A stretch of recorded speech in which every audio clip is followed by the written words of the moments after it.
السلام علیکم ورحمۃ اللہ وبرکاتہ۔ نورانی قاعدے کے سلسلے کا جو آج چھٹا دن ہے، لیکن ہم آج 3 دن انشاءاللہ نورانی قاعدہ سیکھا کریں گے، اور باقی کے 3 دن انشاءاللہ میں آپ کو قرآن سے مسنون واقعات اور ان سے ملنے والے فوائد اور سبق آموز باتیں بتایا کروں گی۔ آج جو کہانی یا جو سبق آموز واقعہ میں آپ کو سنانے جا رہی ہوں وہ ہے فرعون کی بیوی آسیہ کا واقعہ۔ فرعون بہت اثر و رسوخ والا بادشاہ تھا۔ آسیہ فرعون کی سب سے لاڈلی، حسین اور من پسند بیوی تھی۔ آسیہ دل ہی دل میں اللہ پر ایمان لا چکی تھیں اور وہ خود فرعون کو خدا ماننے سے انکار کرتی تھیں، لیکن انہوں نے یہ سب کچھ فرعون سے چھپا رکھا تھا۔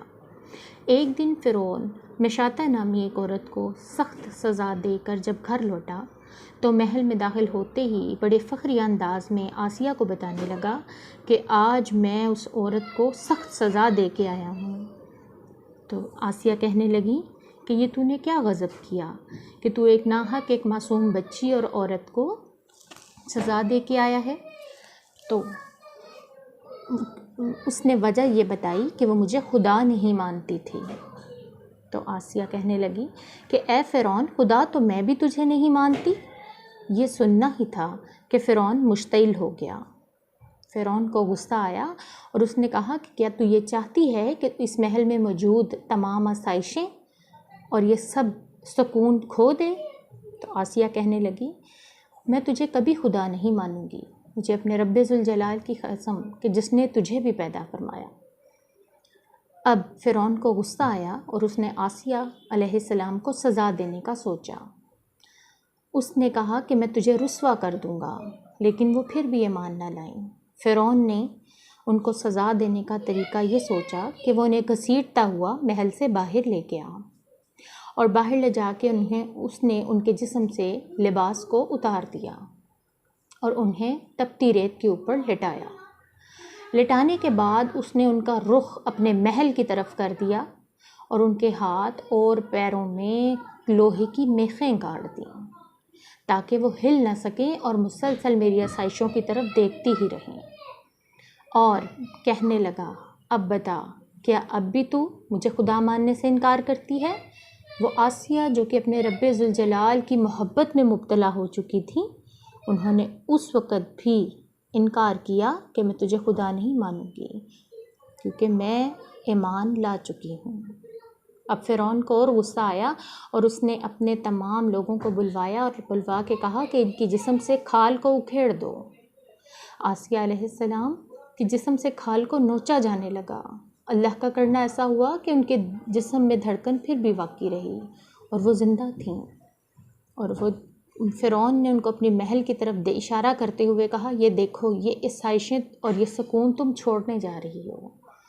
اس کو پھر بھی سکون نہ آیا۔ اس نے اپنے بندوں کو بلوایا اور مرچیں منگوا کے آپ کے جسم اتھر پہ ڈلوائیں۔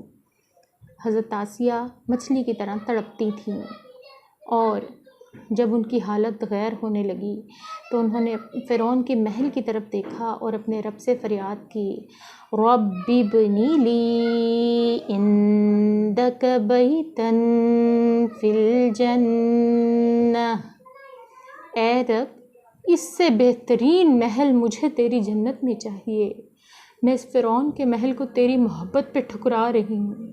یہ کہنا تھا کہ اللہ تعالیٰ نے آسمان سے فرشتوں کو بھیجا اور انہوں نے اپنے پروں سے پھر آسیہ پہ سایہ کیا اور ان کو ان کے جنت کے محل کی ان کی آنکھوں میں جنت کے محل کی دیدار اور تصویریں دکھائی گئیں، اور اللہ تعالیٰ نے ان کی روح کو قبض کر لیا۔ یہ واقعہ ہمیں کیا سبق دیتا ہے؟ یہ واقعہ ہمیں سبق یہ دیتا ہے کہ اپنے رب کی محبت کے اوپر دنیا کی محبتوں کو قربان کر دو۔ یہ آسائشیں، یہ دنیا کی چیزیں، یہ یہیں رہ جانی ہیں۔ جو باقی رہ جانے والی ذات ہے، سورہ یاسین میں اللہ فرماتا ہے کل من علیہا فان، ہر ایک چیز نے فنا ہو جانا ہے، وَيَبْقَ وَجْهُ رَبِّكَ ذُو الْجَلَالِ وَالْإِكْرَامِ، اور باقی رہ جانے والی تو ذات ہے وہ تیرے رب ذوالجلال والاکرام کی ہے۔ اور مشاطہ کون تھی اور فرعون نے کیوں سزا دی اور یہ فرعون نے ایسا کیوں کیا، انشاءاللہ اگلا جو ہمارا لیسن ہوگا وہ اس بارے میں ہوگا۔ اس کے لیے ضروری ہے کہ آپ ہمارے چینل کو لائک کریں، سبسکرائب کریں، بیل آئیکن پہ کلک کریں اور کمنٹ میں اپنی رائے کا اظہار کریں، تاکہ آپ کو آئندہ اسی طرح مسنون واقعات سے جو ہے مستفید کیا جائے۔ اور یہ جو دعا میں نے آپ کے سامنے پڑھی ہے، رب ابنی لی عندک بیتا فی الجنہ، خصوصاً عورتیں یہ دعا بہت پڑھا کریں۔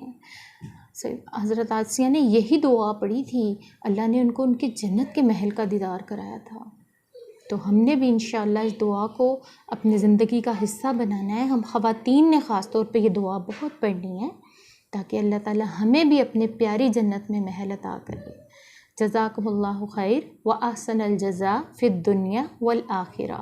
السلام علیکم ورحمۃ اللہ وبرکاتہ۔